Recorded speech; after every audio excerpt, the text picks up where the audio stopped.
नमस्कार, मी पंजाब डक. 7 तारखेच्या नंतर संध्याकाळच्याला त्या पावसाचा जोर ओसरणार आहे. 8ला आणखीन ते पावसाचा जोर चांगला ओसरेल आणि 9ला मात्र चांगलं सूर्यदर्शन होणार आहे. म्हणून आळंदी पुणेकरांनी हा अंदाज लक्षात घ्यायचा. पण नाशिक जिल्ह्यातल्या शेतकऱ्याला सांगू इच्छितो की जनतेला सांगू इच्छितो की नाशिककडे काय होणार आहे. आज मध्यरात्रीच्या नंतर म्हणजे 2च्या नंतर की मध्यरात्रीच्या नंतर नाशिककडं, मुंबईकडं, तिथे जुन्नर, सिन्नर, त्याच्यानंतर आळेफाटा, विघ्नर कारखाना, ओझर गणपती, त्याच्यानंतर श्रीरामपूर, राहता, राहुरी, कोपरगाव, शिर्डी, वैजापूर, गंगापूर आणि त्याच्यानंतर इकडं वरती त्र्यंबकेश्वर, नाशिक आणि नंदुरबार ह्या पट्ट्यामध्ये काय होणार आहे. आज मध्यरात्रीपासून उद्याच्यापर्यंत जवळपास 400 मिलीमीटर पर्यंत पावसाची नोंद होईल. म्हणून हे अंदाज लक्षात यायचा. आणि त्याच्यानंतर 8 तारखेच्या नंतर तिकडला देखील पावसाचा जोर ओसरणार आहे. मुंबईचा देखील 8 तारखेच्या नंतर जोर ओसरणार आहे. 7 आणि 8 तारखेपर्यंत पाऊस राहील. 9 तारखेच्या नंतर मुंबईचा देखील पावसाचा जोर ओसरणार आहे. म्हणून हा अंदाज लक्षात यायचा. आजची मध्यरात्रीपासून ते 8 तारखेपर्यंत जे नदी काठचे गाव आहेत त्यांनी सतर्क करावे. कारण की नाशिक जिल्ह्यामध्ये नाशिक, त्र्यंबकेश्वर, वरती मालेगाव त्या परिसरामध्ये इकडं इगतपुरीकडं इकडं ओझर गणपती, इकडं विघ्नर कारखाना ते परिसर, जुन्नर, सिन्नर, त्याच्यानंतर इकडं राहता, शिर्डी, कोपरगाव ह्या परिसरामध्ये म्हणजे आज मध्यरात्रीपासून ते उद्यापर्यंत म्हणजे 7 ची रात्रपर्यंत म्हणजे 2 दिवस आणखीन खूप जोराचा पाऊस पडणार आहे. वडे नाले वाहतील, नदीला देखील पूर येणार आहे. म्हणून हा अंदाज लक्षात घ्यायचा. आपण आपली काळजी घ्यायची, पाळीव प्राण्याची काळजी घ्यायची. कारण की खास करून हा अंदाज केवळ आळंदी, पुणे, मुंबई आणि नाशिक आणि या शेतकऱ्यासाठी आणि जनतेसाठी मुद्दाम दिलेला आहे. शिर्डी नगर, आयल्यानगर तसंच हे पाऊस. त्याच्यानंतर घाटमाथा परिसरचं ते जोरदारच राहणार आहे. आणि घाटमाथ्यावरला पाऊस मात्र 9 तारखेच्या नंतर ते सगळा कमी होईल. 8 तारखेपर्यंत घाटमाथ्यावरला जोर राहणार आहे. म्हणून कोल्हापूरकरांनी हे अंदाज लक्षात घ्यायचा. साताऱ्याकड्यानं, महाबळेश्वर त्या जनतेने सगळ्यांनी अंदाज लक्षात घ्यायचा. आपण आपली काळजी घ्यायची. त्या भागात अद्यापही पाऊस आला नाही. ते ह्या 3 दिवसात त्या भागात पाऊस पडेल, पेरणीयोग्य पाऊस पडेल आणि चांगली जमिनीमध्ये ईदभर ओल झाली तर तुम्ही तुमची पेरणी करू शकता.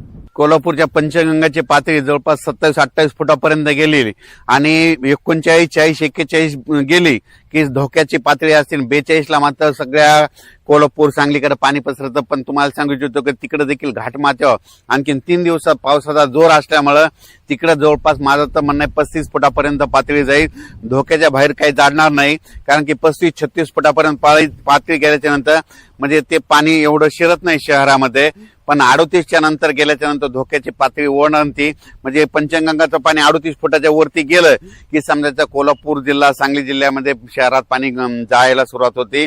धोक्याची पातळी ओलांडती आणि 42 फुटाला मात्र सगळीकडे पूर परिस्थिती निर्माण होती. पण काय होणार आहे, आणखीन 2 दिवस तिकडे घाटमाथा परिसर पाऊस पडणार आहे, कोयना धरणात पडणार आहे.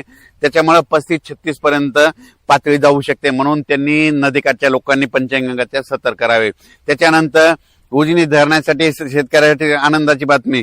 उजनी धरणाकडे जवळपास 7,500 ते 8,000 क्युसेसनं पाणी येत असल्यामुळे उजनी धरणात देखील टीएमसी मध्ये वाढ होणार आहे. म्हणून उजनी धरणातल्या शेतकऱ्यासाठी आनंदाची बातमी.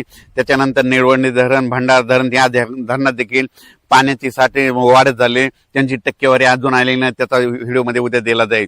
त्याच्यानंतर गोदावरी नदीला इकडं पूर आलेला आहे. इकडं पुण्याकडे देखील पूर आलेला आहे. म्हणून नदीकाठच्या लोकांनी सतर्क करावे. मी पहिल्यांदाच म्हणत होतो ना, नदीकाठच्या लोकांनी आपण आपल्या पाईपलाईनची काळजी घ्यावी.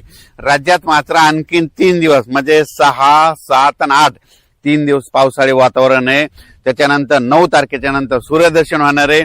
9 तारखे आता 8 तारखेला विदर्भात सूर्यदर्शन होईल. 9ला थोडं मराठवाड्याकडे होईल आणि मुंबईकडे देखील 9ला होईल. म्हणून मुंबईच्या जनतेने आणखीन 2-3 दिवस म्हणजे 6, 7 आणि 8 तारखे 3 दिवस पाऊस राहणार आहे. म्हणून तुम्ही तुमची काळजी घ्यायची.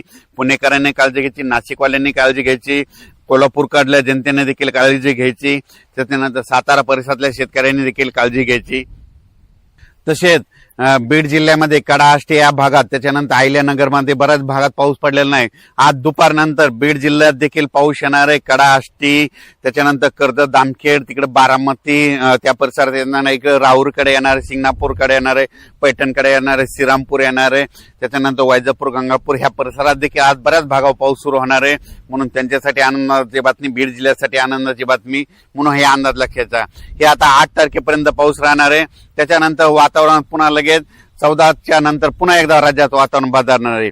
4-5 दिवस तुम्हाला थोडी विश्रांती देईल पाऊस, पण 14 जुलैच्या नंतर परत एकदा पावसाचं वातावरण तयार होईल म्हणून हे अंदाज लक्षाचा. त्याचा व्हिडिओ नंतर दिला जाईल. तसेच नाशिकच्या शेतकऱ्याच्या, नदीकाठच्या शेतकऱ्या, बऱ्याच शेतकऱ्याच्या शेतामध्ये पाणी गेलेलं आहे. त्यांनी स्वतः काय करावं, त्यांच्या तहसीलदारकडे जाऊन त्यांनी त्यांचे पंचनामे करून घेण्याची तयारी ठेवायची. कारण की त्यांचं त्या पुरामुळे अतोनात नुकसान झाले, कोणाच्या पाईपलाईन वाहून गेलेलं आहे.